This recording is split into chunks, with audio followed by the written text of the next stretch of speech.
Emmanuel Olomu, FFIS, and he will be talking on locally sourced, non-toxic, cheap, and readily available fingerprint enhancement materials. So over to you, Mr. Olomu Emmanuel. He is the Registrar of the Forensic Investigators Society. Mr. Olomu has presented more than 12 papers on forensic investigation. He has written 7 books on forensic investigation, 3 on question documents examination, 1 on crime scene investigation, 1 on fingerprint examination, 1 on forensic crime laboratory, 1 on private investigation, 1 on expert witness.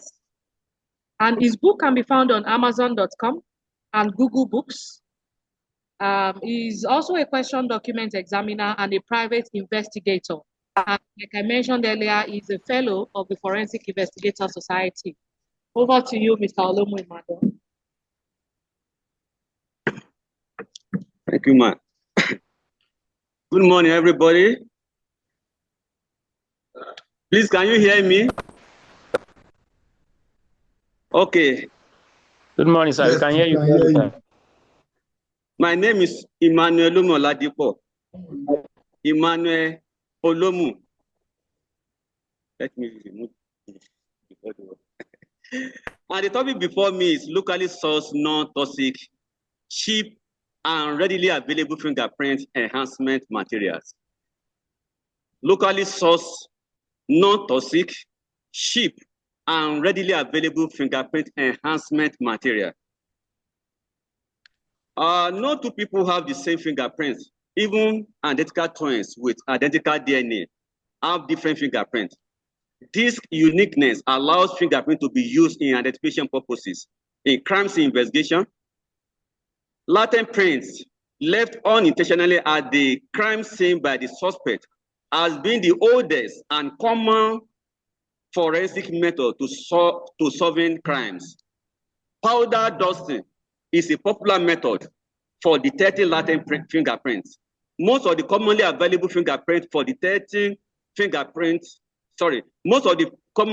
fingerprint powders are toxic. They are expensive and not readily available. You have to import them from far distance, for example, from USA, from China, and before they get to this place, it may take like the fastest will take like 2 weeks, some 3 weeks. If it is from China, it may even take a whole month before reaching us here. And when you are investigating and you don't have what you need around, it may hamper the result, or it may even hamper the investigation. The goal of this research is to identify non-toxic and readily available powder as an alternative to expensive, toxic, and imported powders being currently used. In this research, 3 different powders were used to develop fingerprint images from different surfaces. The powders used were wood coal, turmeric, and cornstarch. Wood coal, turmeric, and cornstarch that are readily available in markets, make it cheaper than imported materials, not toxic, and can easily be prepared. Now, as we know that a fingerprint is a unique pattern of ridges and valleys on the surface of a person's fingers. These ridges are formed during fetal development and remain unchanged throughout one's life. A method of studying fingerprint for the purpose of identification is known as that is oscilloscopy. And what are those things that make fingerprint an infallible means of identification? Because it is present in all humans. It has unique pattern in every person. It does not change with age, health status, or environmental condition. The structure is permanent. It has ability to duplicate the original pattern in the new skin, even when there is injuries, such as cuts, superficial burns, and abrasions, except when there's a deep cut. It is extremely easy for even the most accomplished criminals to leave incriminating fingerprint at the crime scene of a crime. There are three types of fingerprint that can be left on the crime scene. The first one is patent, the second one is plastic, and the last one is latent, and that is the one we are concerned about in this research. Because others, you don't need to enhance them as such before they can be seen, before they can be lifted and be used. But latent must be enhanced before you can make use of them. And in most crime scenes, it's latent fingerprint that you normally look for, because the visible one can be erased by an intelligent criminal. Now, let's move ahead. Latent fingerprint must be enhanced to be visible. The revelation of latent fingerprint is based on either chemical reactions between the finger mark residues, and chemical agents, or physical adherence of the developed agents to the surface of the fingerprint residues. Both the mechanism may be active at times. Although several advances such as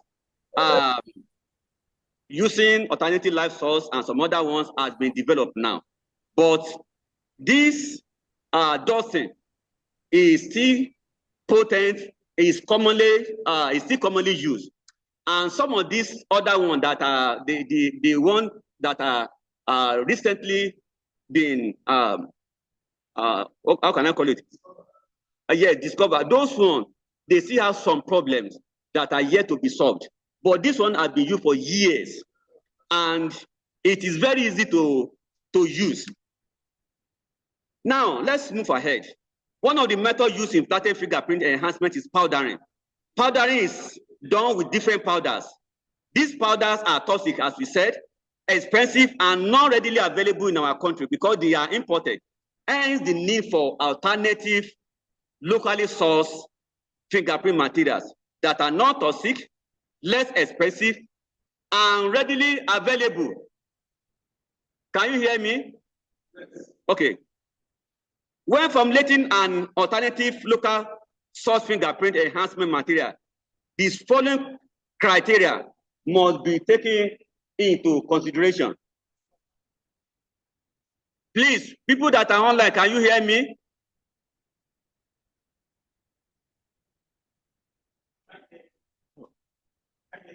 Okay. Yes.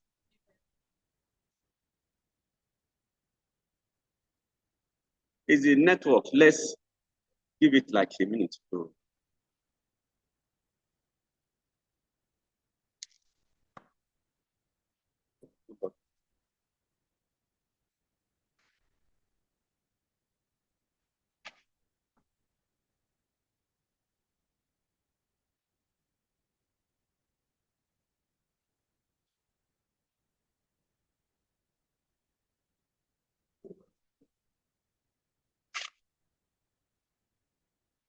Question?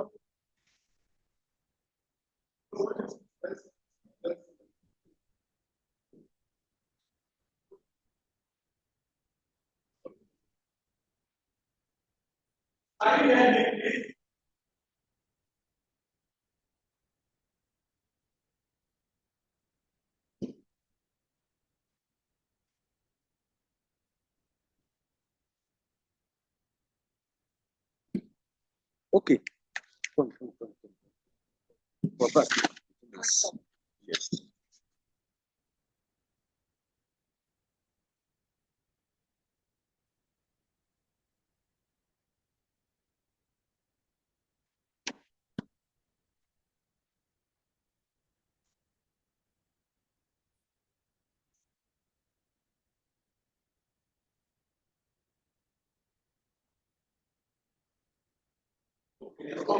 Okay.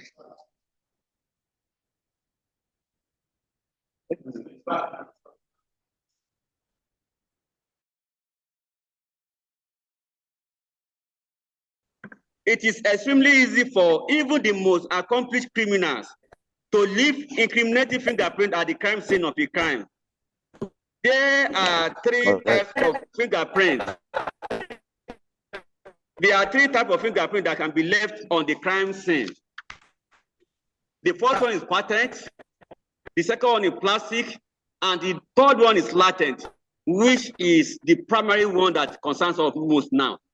Because on the crime scene, most of time, we are not looking for patent or plastic because criminals knows how to, some criminals know how to erase this.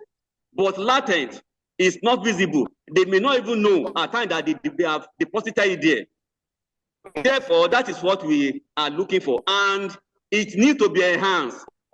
Before you can make use of it, it must be enhanced.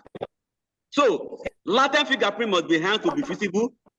The revelation of latent fingerprint is based on either chemical reactions between the finger mark residues and chemical agents or physical adherence of the developing agent to the surface of the fingerprint residues. Both the mechanism may be active at the crime, at the same time. Although there are several advancements, such that have been made to detect the invisible fingerprints, but the powder dusting method is the most traditional and still being used even till today. One of the methods used in fingerprint enhancement is powdering. Powdering is done with different powders. These powders are toxic, expensive, and not readily available because they have to be imported. At times, you need to wait for 3 hours. 3 months. 3 weeks. At times, a month before they can arrive, especially if it is from China. If it is from US, the fastest time period that you can be expecting is within maybe two weeks. And this is affecting a lot of investigative work.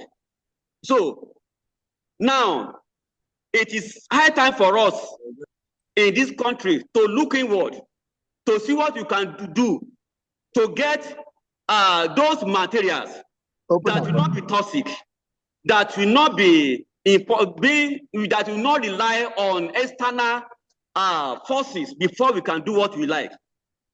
So, and that is the major reason for this research. So, there are some things we must consider when we want to formulate this kind of powders. The first thing is adhesion. Adhesion. The powder must display the right level of adhesion so that it will adhere to the residue of the fingerprint. Most times it is oil from the fingerprint, and not adhere to the rest of the surface where it will obscure the view of the print. The reason is this: those lines that is being formed, the ridges that is being formed by the impression of the fingerprint, is as a result of those oils that has touched and make those marks there. So if the powder will adhere to the to those oil, to the oil and also to the surface, that means it will obscure the pattern. So you can't see the pattern, and it's the pattern that we are looking for, because the pattern in the fingerprint of every individual is unique. So adhesion is very, very important. The powder must be able to adhere at the right level. Then another thing we must consider is fineness. The powder must be fine enough to show the detail of the fingerprint. Fine powders would be capable of displaying greater detail than coarse powders. In fact, when we were working on these powders, we discovered that those ones that are not fine enough, we destroy the fingerprint.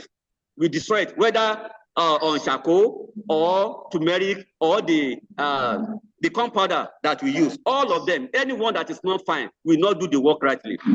Another thing we must consider is flow. The flow. That is, it is important that the powder can flow easily and does not form something like a solid block. You know, if you have ever, maybe if you are from a village like myself, and you have ever used a lantern, you know, those kerosene lantern, the powder from them will form something that if you are trying to make it to roll, it will be as if they are sticky to one another. So the powder must be able to flow freely, not something that will form solid block. while you are trying to use it. Then another thing must consider is cost. The formulation should not be expensive.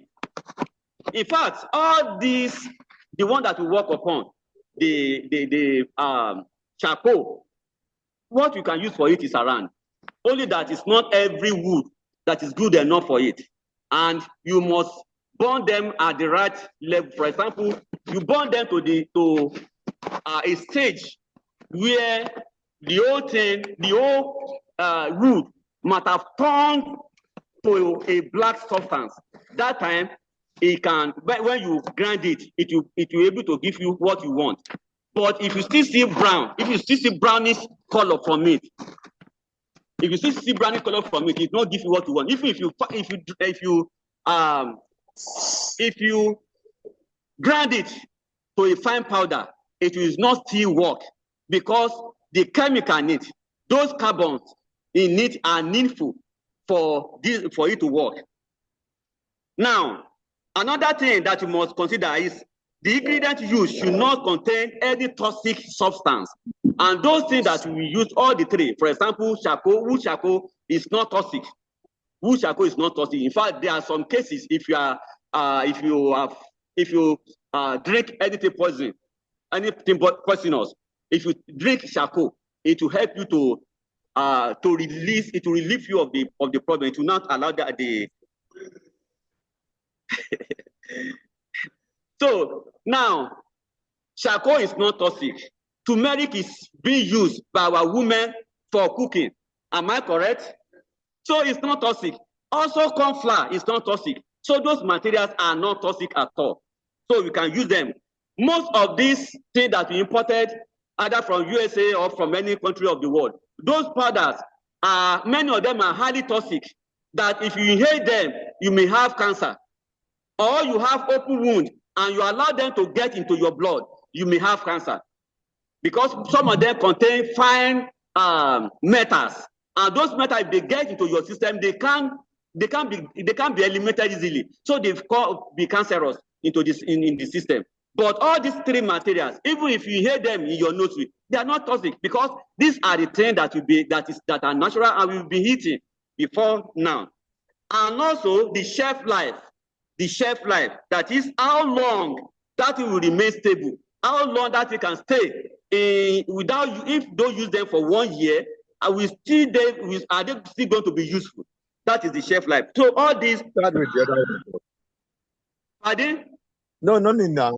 Okay. All these 6 points must be considered when you are trying to formulate a locally sourced fingerprint enhancement material. But because it is not just these three ones that I work upon that you can use. There are still some other things. And we are doing this thing to encourage us so that all of us, at least we can get people that can give something that at the end of everything will not be relying on other nations before we do the right things. The method used in the formulation of alternatively source fingerprint materials in this research is limited to powdering alone. So the 3 substances that were used namely wood charcoal, corn flour, and turmeric. These substances were grounded into fine powder and each tested on 21 different surfaces, in which some are porous and others are not porous, because those are the 2 kinds of surfaces that you normally encounter on crime scene. Then the substance used in making the latent fingerprint is the sebum. The sebum and eccrine collected from human and skin palm. In our body, we have some oil that come out of our body. But this oil, on our palm, we have what we call eccrine. They contain some substance like oil. They contain oil, they contain sodium, they contain potassium, and some other things. Then on our body, all other parts of the body, we have what we call sebum. So all those things, what we collected oil from palm and also from other parts of the body. So sebum and eccrine were collected. and they were used. But because of the fact that I didn't prepare to share my screen, the tables, maybe later you get them. So we have late tables, but there are some, I'll just mention some, because of time, I've mentioned some surfaces on which we use this material. We use them on tile. We use them on plain concrete cement, on plastic pay, on knife, on bottle, gloves, plastic, textbooks, A4 paper, computer keyboard, and so on and so forth. No. The same thing with corn flour and the turmeric powder. We use them. And now what we discover is this. Yes. Samples of latent fingerprint were made with sebum and necrin sweats, as I said, on the surface of 21 inside and outside the laboratory. You're not serious. We had an appointment. Barrister Udong. Who are you doing that? Sorry, sir. Sorry. Yes, sir. Okay. So I said we tested them on about 21 different surfaces. The latent fingerprint were allowed to stay between 1 hour and a week. The reason is this. If you just make a fingerprint today and you test this kind of enhanced material on it, it is possible that if after that thing might have gotten dried up, that enhancement material may not work on it. Because in most crime scene, the fingerprint, the latent fingerprint on them might have maybe be up to 1 or 2 or 3, 4 days, not just maybe like 2 hours or 3 hours.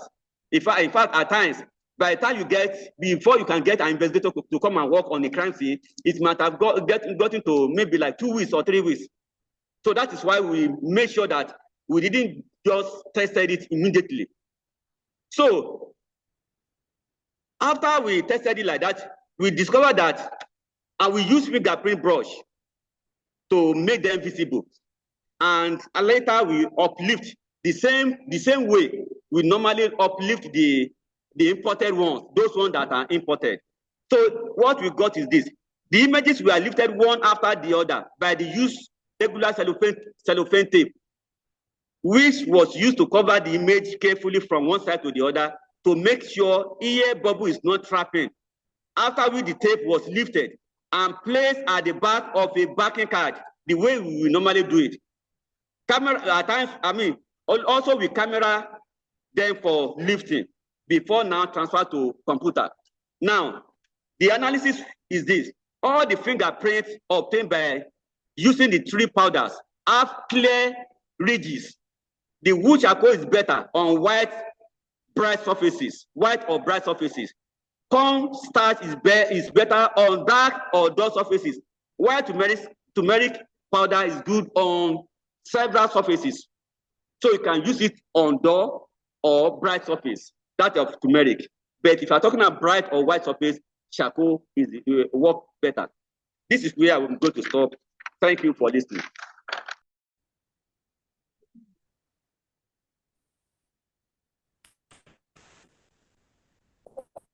Hey, man. Sorry. I was right there. You don't. I do. I just said that I don't. Hello. Yeah, well. It can be knocked me well. Please, can you hear me?